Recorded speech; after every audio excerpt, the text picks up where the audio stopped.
You know who it is, and you know what time it is. Time to piss off some feminists, trad cucks, and whoever don't want to know the truth. Oh well, let's get started. What is going on, gents? It's R.P.M. here, reporting from Mobile Command. Quick update. I just got myself a simple little mic, so I'm going to start recording from the command center for a few. So obviously, I want you guys' input on, sound dampening, because I live right next to a very busy intersection. And there's always muscle cars and motorcycles passing by. So, of course, I won't be able to drown out all the sound. But, hey, that just comes with the territory. Anyway, let's get into the article. Now, this article was published on the 23rd of April. Quote, unquote, "It's gonna be fun. Nevada brothels hot to trot for reopening." See, gentlemen, this is how appropriate sex work is done. For the past 14 months, Madam Dina has sat on a sprawling, abandoned ranch outside Las Vegas, overseeing an empty empire of themed bungalows, hotel rooms, and tennis courts. Usually tasked with managing nearly 100 staffers and contractors, the madam has been entirely alone, save for a skeleton crew of employees and a few lone men who sidle up to the locked front gates and pound on the front door, demanding to know if they're open for business. See, sex really sells. Of course, the answer is no. Nevada's brothels, the only legal places to buy sex in the United States, shut their doors in March of 2020 when Governor Steve Sisolak shuttered all non-essential businesses due to the Charlie 19 pandemic. And they have remained closed since, even as other close contact businesses have opened up around them. And of course, we know why. It's not a big secret. They wanted men to become so desperate that they would go back on the plantation. But starting May 1st, Nevada's brothels are back in business, and it's going to be a wild ride. Oh, I guarantee it will. Particularly for the men who have not been able to, get their pipes cleaned. They're finally going to be able to do so. And if they were essential workers, guess what that means? A lot of disposable income.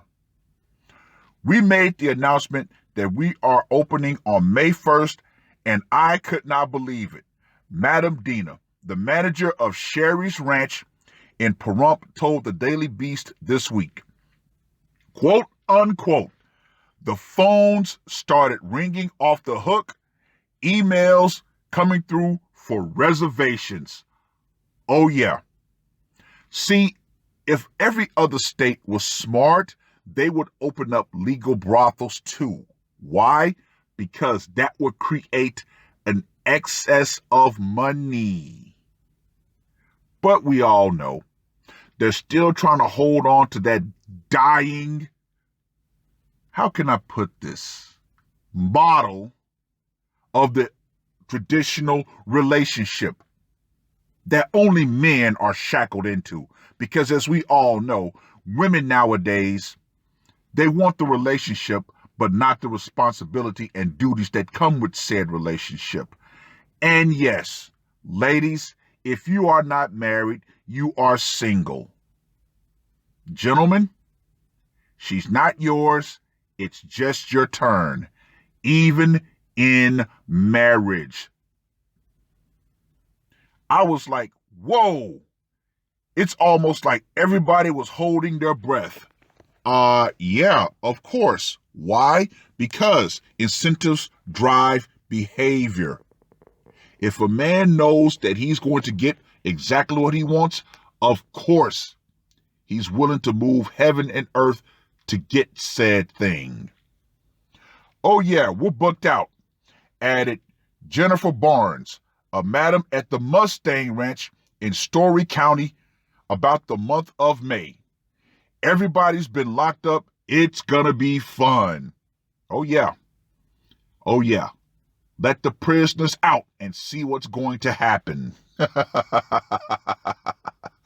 Nevada was one of the first states to begin reopening last May, even as infection rates were climbing nationwide. Since then, it has reopened most non-essential businesses at a limited capacity. Casinos, tattoo parlors, even strip clubs. Brothels, however, never made the cut. We're going to have to look at getting kids back into schools before we're looking at getting folks back into brothels, Sisolak said at the Nevada's Independence Conference in October. But the arrival of widespread vaccination programs and a declining case rate has opened the doors to the oldest profession to get back to business. Last week, Sisolak announced the state would fully reopen June 1st and gave back full control of social distancing policies to the counties starting May 1st. Several counties quickly opened all businesses, brothels included. While some county politicians are charging full speed ahead, commissioners in Nye County are already attempting to override the statewide mask mandates. Brothel owners are proceeding with caution. Most are operating at a reduced capacity and heavily encouraging masks in common areas, quote unquote, putting one foot in, as Madam Dina put it. There will be familiar trappings of pandemic life, temperature checks upon arrival, and questions about symptoms and recent travel, along with a few notable changes. Customers at the Mustang Ranch in Story County will not be allowed to congregate at the bar, but will instead enter and meet up with their courtesans one at a time. Still, brothels say the increased safety measures haven't put a damper on demand. Of course not. Of course not. All of the madams who spoke to the Daily Beast said they were nearly booked up for the month of May. I just cannot imagine how much money is about to be made here. Trust and believe. OnlyFans, oh yeah. From Nevada, they're about to take a serious nosedive. Why the hell would I pay to view something when I could just save up more money and actually go get the product? And it's just not the customers who have been holding their breath. The pandemic year has been nothing short of devastating for the state's sex workers. With the only legal place to conduct their work indefinitely shuttered, women accustomed to making six figures in a year were suddenly without a source of income. Wow. But you know what? I actually don't doubt that legal, legit sex workers were making upward fives, low sixes. Why? Because they were actually selling what men want. Some just want to go in and get their pipes cleaned. Some probably went in for the girlfriend experience. See, this is what legit sex work is. Not that bullshit on OnlyFans. Oh, I flashed a little titty, so now I'm a sex worker. No, you're not. You're nothing more than a paid exhibitionist. And in my humble opinion, a woman on OnlyFans is lower than a stripper. Yeah, she's lower. Because at least with the stripper, you have some physical interaction should you decide to pay for it. As opposed to an OnlyFans girl, what, she's going to send you a personalized email and that's enough? Thanks, but no thanks. Applying for a quote-unquote square job was nearly impossible. 5 years at the Bunny Ranch isn't exactly ideal resume fodder, and many found themselves locked out of the kind of government benefits provided for other service workers affected by the pandemic. It took months for lawmakers to extend unemployment benefits to independent contractors, and some pandemic-related grants and loans excluded sex workers completely. I think that's kind of a BS move because, in my humble opinion, legit sex workers provide a very essential service. Just saying. Katrina, a courtesan at the chicken ranch.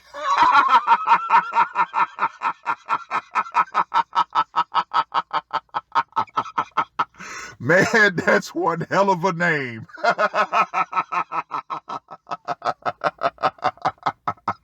Oh, man, that's hilarious. For more than 13 years, estimated that she lost more than 30% of her income due to the pandemic. Wow! 13 years as a sex worker. Wow!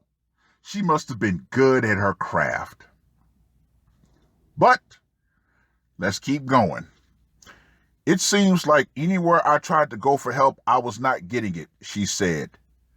I'm in a legit business like everyone else.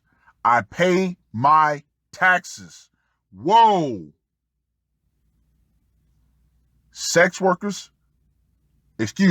Legit sex workers who are paying their taxes via the government as opposed to the OnlyFans girls who flash a little titty but don't have to report that. Now, I find it very ironic. You've had so many women come out and say, oh, I made X amount of money on OnlyFans. Why is not the IRS knocking on their doors? Just saying. Oh, because it's a donation? Yeah, right. Get out of here. Please. I applied for the Small Business Administration, loans, and I was denied because of what I do. And I think that is unfair. Yeah, I would say that, yeah, it is a little bit, dirty because, oh my God, you are a sex worker. Yeah, but I provide a pretty good service and I'm honest about what I do. See, this is my whole thought process behind legit sex workers like this. And this is my opinion only. It's oxymoronic what I'm about to say. But I have more respect for the honest hoe versus the everyday modern woman. Now, why is that? Well, because the honest hoe is honest about what she is and why you see her and her price.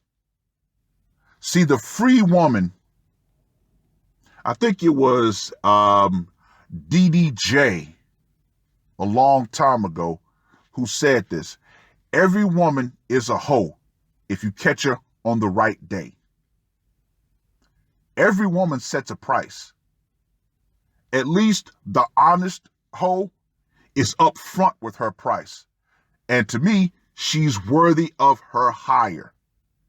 Now, we men love to talk about being logical and, being upfront, except when it comes to women.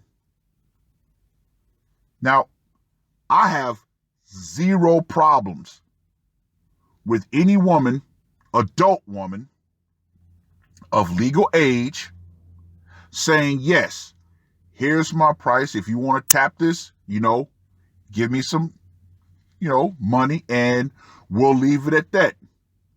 I'm going to make sure to play the OG at the end of this video. But yeah, I don't care how much game you have. Game will never trump a fistful of dollars. Period. Point blank. But anyway, back to the article. Katrina was one of the lucky ones.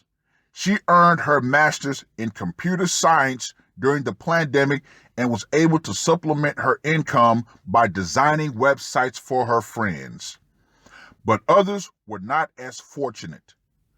Barbara G. Brentz, a sociology professor at the University of Nevada, an expert on the sex industry, said about a third of Nevada's legal sex workers previously moonlighted in illegal markets. Post-pandemic, she said that number is likely to be much higher. Once again, I've always said this when it comes to sex workers. If you keep it legal and well regulated, you kill the illegal markets. Just saying. But of course, I'm speaking too much common sense on this one. Obviously, sex workers were always resourceful and used to adjusting to the markets, she said. But given Nevada's legal brothel system, one of these adjustments undoubtedly has for many sex workers been to move to a much more dangerous illegal market. The trend speaks to a larger problem among sex workers during the pandemic in general. Yeah, of course. Fearful of coming in close contact with other people and facing markedly decreased demand, sex workers in both legal and illegal markets were forced to move their work online or suspend it completely. The number of users on OnlyFans, a site where users can charge for explicit photos and videos, grew 9 times between December of 2019 and December of 2020. Once again, I personally have nothing but disdain for OnlyFans women because they're not true sex workers. According to Brentz, even online markets were only profitable for those who already had a sizable following or the resources to build them.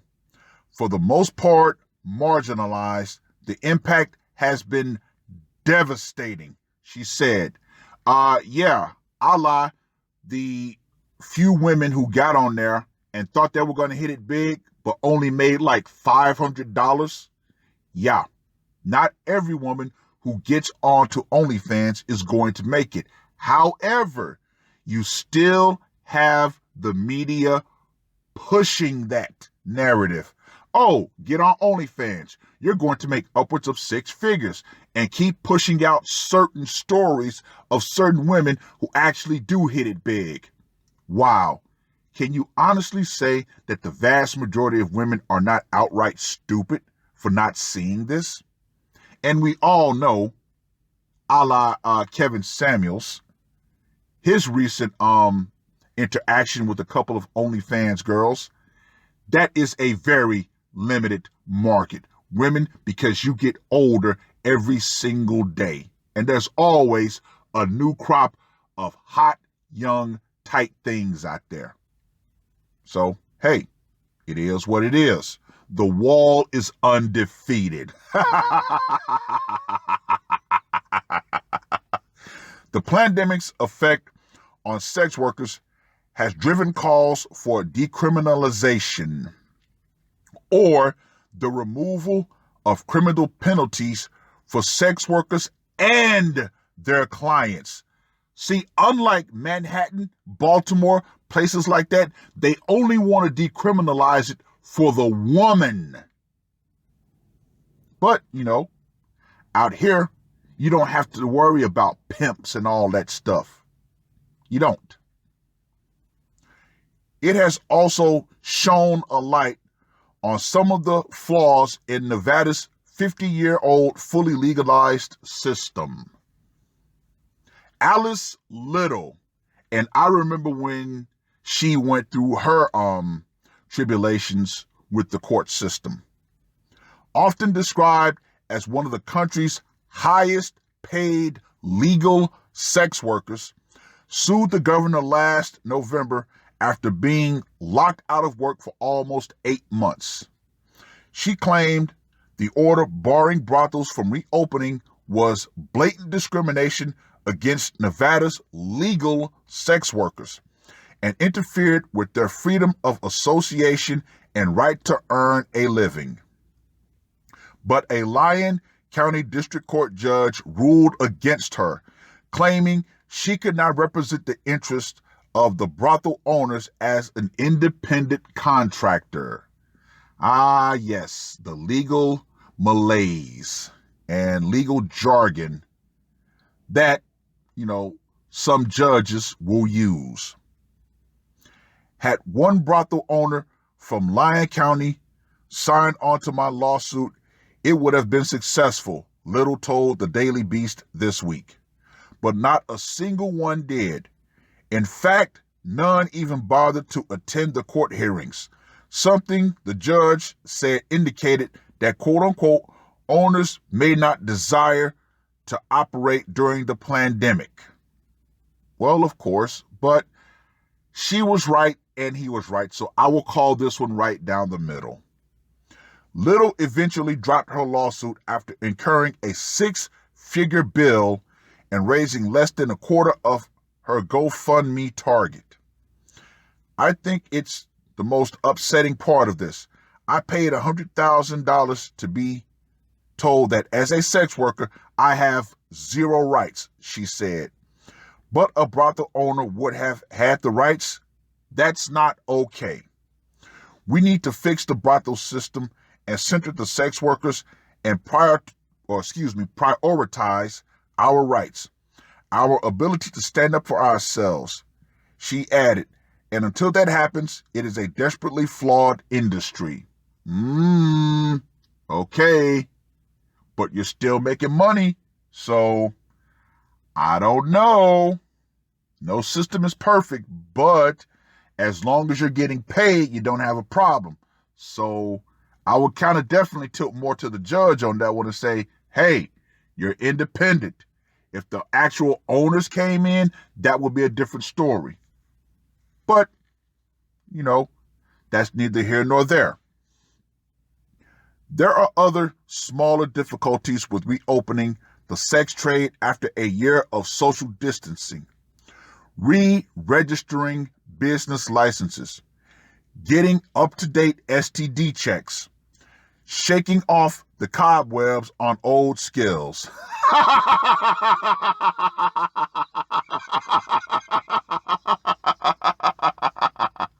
But, hey, It's called the world's oldest profession for a reason.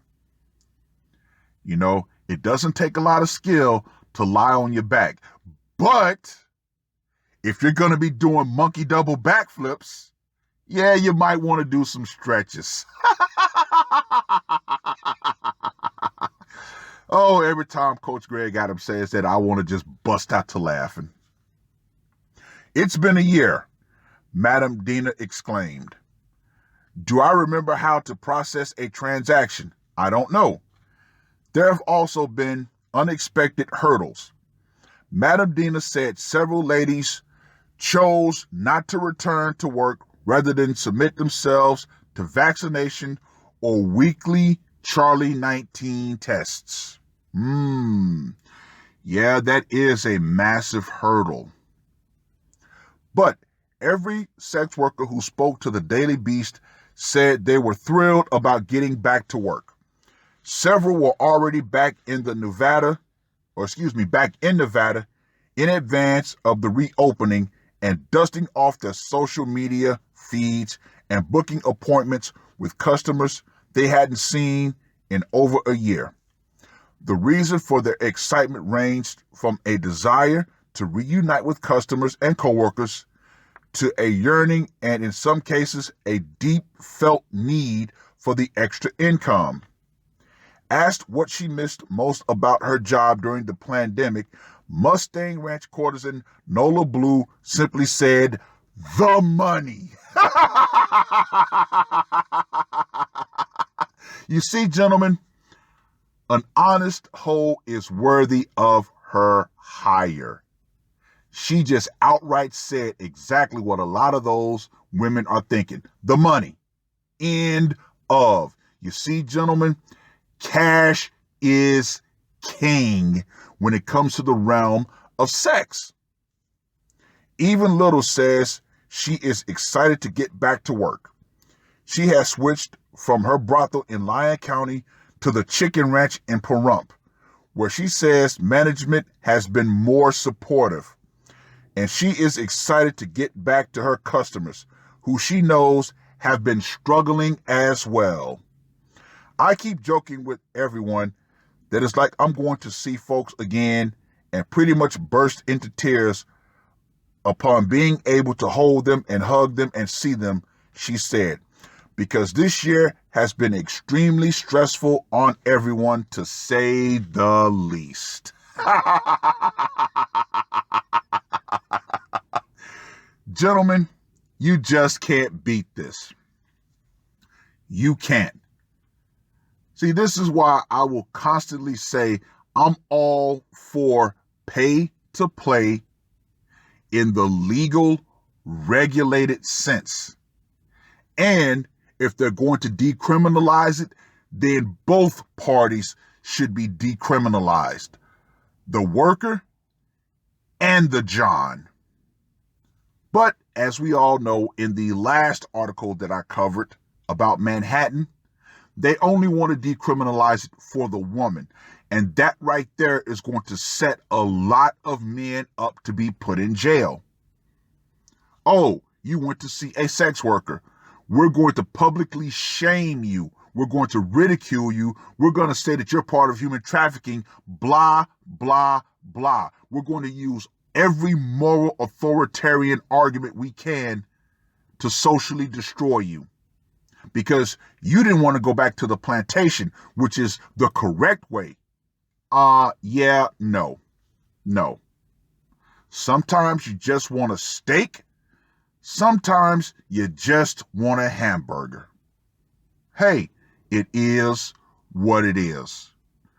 But go ahead, read the article.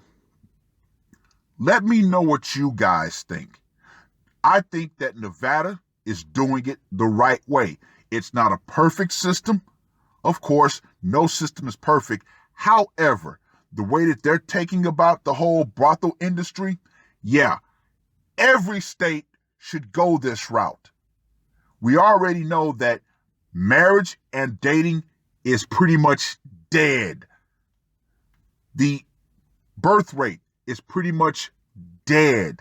Men are walking away from the relationship game, period, point blank. But hey, it is what it is. Ladies, you've had all the incentive to try to fix this, but you won't. Oh well.